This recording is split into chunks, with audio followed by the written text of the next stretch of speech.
Hello আমার প্রিয় বন্ধুরা, আমি তোমাদের অমিতাভ স্যার। সবাইকে আমার ইউটিউব চ্যানেলে স্বাগত জানাচ্ছি। আজকে আমি ছাদ বাগানে চলে এসেছি। তো তোমাদের পুরো ছাদ বাগানটা আমি পরে একবার ঘুরিয়ে দেখাবো, একে একে স্টেপ বাই স্টেপ।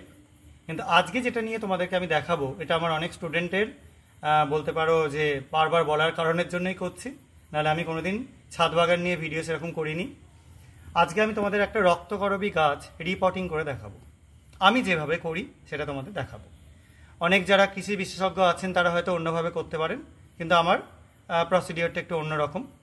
তো তোমরা দেখো, এখানে একটা বড় সাইজের আমি রক্তকরবী গাছ নিয়ে রেখেছি, যেটা আমার প্রথমে এরকম একটা টবের মধ্যে ছিল। এই টবটার মধ্যেই ছিল, যেখানে আমি একটা আনারস গাছ এখন বসিয়েছি এই টবটাকে ফাঁকা করে। আর যেহেতু এই গাছটা এবার বড় হয়ে যাচ্ছে, একে এরকম ছোট জায়গায় রাখা যাবে না, তো এটাকে আমি রিপোর্ট করব এরকম একটা গ্রো ব্যাগে, 12 গ্রো ব্যাগে। ঠিক আছে, এবার গ্রো ব্যাগের ভেতরে দেখো আমি একদম নিচের দিকে, এটা তোমরা এখন বুঝতে পারবে না হয়তো, একদম নিচের দিকে রেখেছি কিছু মাটি এবং কিছু পাতার মিশ্রণ। এটাই পরে গাছকে পুষ্টি যোগাবে। পাতাগুলো অবশ্যই শুকনো পাতা, এবং আমার বাগানের যা ঘাস পাতা যা হয় সবই আমি এরকম গ্রো ব্যাগের মধ্যে স্টক করে রেখে দিই। এগুলোর উপরই মাটি ফেলে আমি গাছপালা বসাই, তাতে গাছের গ্রোথও খুব ভালো হয়। তোমরা এটা দেখেই বুঝতে পারছি এটুকুনি ছোট্ট পাড়া টবে এত সুন্দর একটা গাছ ছিল। ঠিক আছে, তো আমি এরকম কিছুটা রেখে নিয়ে আমি এখানে একটু মাটি তৈরি করে নিচ্ছি। দেখো, এটা আমার গার্ডেন সয়েল, এমনি নিচের বাগান থেকে তুলে আনা মাটি। এর মধ্যে আমি মিশিয়ে দিচ্ছি কিছুটা কাঠের গুঁড়ো। এই কাঠের গুঁড়ো তোমাদের বাড়িতে যখন কাঠের কাজ হবে তোমরা স্টক করে রেখে দেবে। এটা খুব কাজের জিনিস, জল ধরে রাখতে খুব হেল্প করে। আমি বেশ খানিকটা কাঠের গুঁড়ো এর মধ্যে মিশিয়ে নিচ্ছি। আর মিশিয়ে নিচ্ছি কিছুটা পাতা পচা সার। এটাও আমার বাগানে তৈরি করা ম্যানিওর পিট। আমি তৈরি করে বাগানের যত গাছের শুকনো পাতা দিয়ে এই পাতা পচা সার তৈরি করি, এবং সেটাকে করে আমি শুকিয়ে রেখে দিয়েছি। ঠিক আছে, তো এই হলো মিশ্রণ। আর এর মধ্যে আমি কিছুটা দিয়ে দেবো ভার্মি কম্পোস্ট এবং কাউ ডাং কম্পোস্ট এর মিক্সচার। বেশ খানিকটা আমি দিয়ে দিচ্ছি। দেখো, এবার এই যে টোটালটা হলো, এটাকে আমরা মিশিয়ে নিচ্ছি ভালো করে।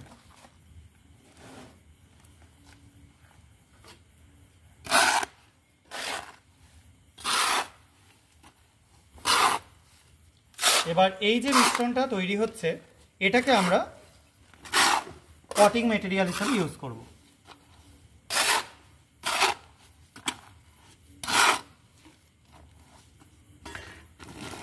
আমি কিছুটা আগে ভার্মি কম্পোস্ট এই গ্রো ব্যাগের নিচের দিকে দিয়ে নিলাম, আর কিছুটা দিয়ে দিলাম এই মিক্সচারটা।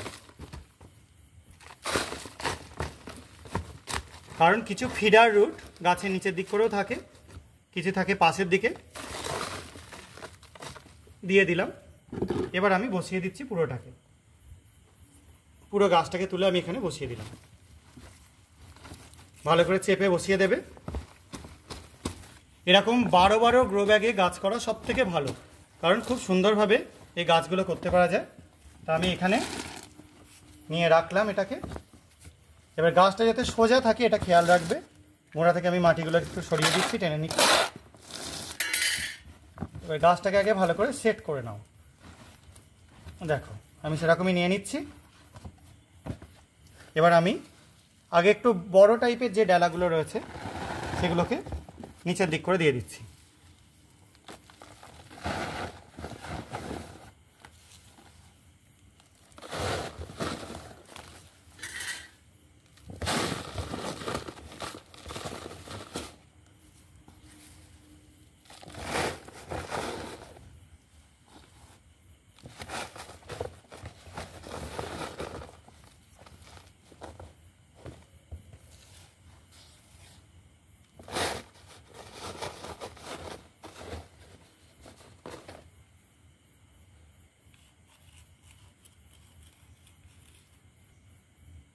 এবার দেখো, আমরা তাহলে মোটামুটি দেখতে পাচ্ছি কিছুটা ভরাট হয়ে যাচ্ছে।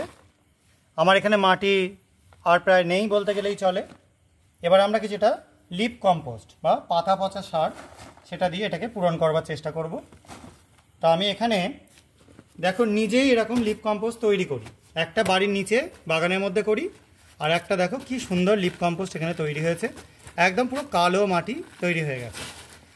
যত আমার ছাদ বাগানে গাছপালা ঝাঁট দিয়ে যা পাওয়া যায় সেই যত পাতা সেগুলোকে এক জায়গায় জড়ো করে তার মধ্যে একটু করে মাটি মিশিয়ে আমি এই লিপ কম্পোস্ট তৈরি করি। এটা গাছের জন্য প্রচণ্ড ভালো সার, এবং মাঝে মধ্যে এর মধ্যে ডিমের খোলা কিছু এরকম জিনিসও দিয়ে দিই যাতে সারটা আরও ভালো হয়। তো আমি সেই লিপ কম্পোস্ট আর তার মধ্যে একটুখানি ভার্মি কম্পোস্ট আমি অ্যাড করে দিচ্ছি যাতে কাজটা আরও ভালো হয়। এবার এই দুটো মিশিয়ে বাকিটা আমি ভরাট করে দেবো।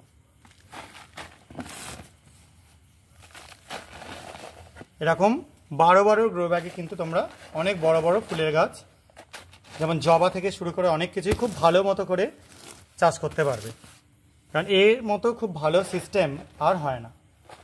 এবং আমার এই গাছের গোড়াতে কিছু ছোট ছোট গাছ আছে, এগুলো আমি তুলি না, পরের দিকে এগুলোই বর্ষার সময় অতিরিক্ত জলটা টানতে সাহায্য করে, ঠিক আছে? তো যেগুলো অপ্রয়োজনীয় একদম সেগুলো তুলে দিতে পারো, কিন্তু এরকম কিছু গাছ, এখানে নয়নতারা আছে, সেচি আছে, এরকম কয়েকটা গাছ আছে, সেগুলো কিন্তু আমি রেখে দিয়েছি। দেখো এই আমি মোটামুটি ভর্তি করে দিলাম। এবার আমি কি করব, এর মধ্যে পুরো জল ঢেলে দেবো এবং জল ঢেলে এটাকে রেখে দেবো। এখন জল ঢালাটা তোমাদেরকে দেখাতে পাচ্ছি না, কারণ এখানে এমনিতে এটা খুব ভারী হয়ে গেছে, এটা জল ঢাললে আরও ভারী হয়ে যাবে, আমার কেজে তুলতে অসুবিধা হবে। তো এই অবধি তোমাদের ভিডিওটা দেখালাম। তোমরা এরকম করে রিপোর্ট করে তোমরা এরকম টাইপের হেলদি গাছ তৈরি করে ফেলতে পারবে যদি একটুখানি যত্ন করো। আর রিপোর্ট করবার সঙ্গে সঙ্গে রোদে রাখবে না, এটাকে কয়েকদিন ছায়ায় রেখে দেবে। আমি এটাকে এখন ছায়ায় রাখবো। এবার ছায়ায় রাখবার 3-4 দিন পর বা 10-12 দিন পর রাখলে খুব ভালো হয়, তোমরা রোদে দিয়ে দিতে পারো। এবং খুব সুন্দর হেলদি এখানে দেখবে ফুলে একদম ভর্তি হয়ে যাবে। আর এই গাছটায় ফুল ফুটবার পর তোমাদের আবার আমি ভিডিও করে দেখাবো। আজকের মতো এইটুকুনি। সবাই খুব ভালো থাকবে, সাবধানে থাকবে। বাই।